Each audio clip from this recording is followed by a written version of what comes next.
Hey, family, come on up in here.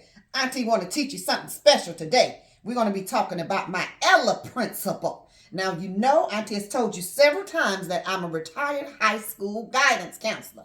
And I received a very interesting letter, which we will discuss later, from one of my former students. All right, now this is the principles that I was guided by as a high school guidance counselor. And they proved to be so popular that the other guidance counselors adopted them as well. All right, now it's called the Ella, E-L-L-A principle. First one is E. When you come in my office, no excuses. I don't want to hear it. And no ebonics. You are brilliant. Speak like you are brilliant. L, no lying. Don't come up in here insulting my intelligence. Lying. I couldn't stand that now. The other L is laziness. Honey, laziness leads to poverty. Do you want to be broke when you grow up? Okay. Diligence leads to prosperity, not laziness. All right? You have to have a strong work ethic. And A, attitude. You can go about just about anywhere, do anything you want when you have the right kind of attitude. Attitude will get you in places where talent sometimes won't. All right? I had this little girl tell me one time. She told me, Miss McFadden, I have a right to have an attitude.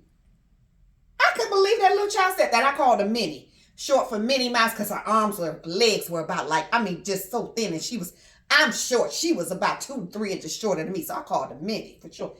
I said, Minnie, you are so right. You have a right to have an attitude, and I have a right not to deal with it. So that same door that brought you in is the same door that will take you out.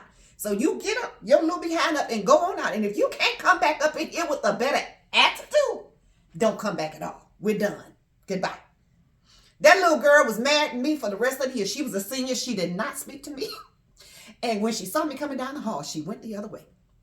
Well, let me tell you something. About a year ago, I got a letter from little Minnie. Guess what? She said, Miss McFadden, I spent a brief time in a correctional facility. I used to think you were mean, but I get it now. Thank you. That was all she said.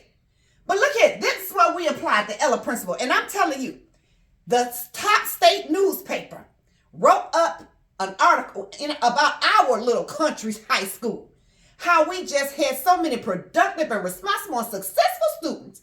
Well, it wasn't just because of me. It's because we all came together as a community, as a village, and enacted Ella, baby. We had a senator, U.S. Senator, House of Representatives, with business owners, welders, plumbers, baby, you name it, lawyers, doctors, all kinds of successful people. People of civic organizations. We're just so proud of our children.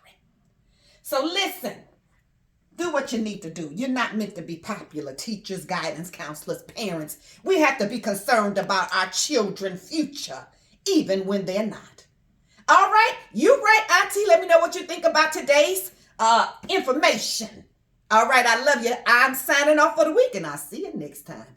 God bless you, baby.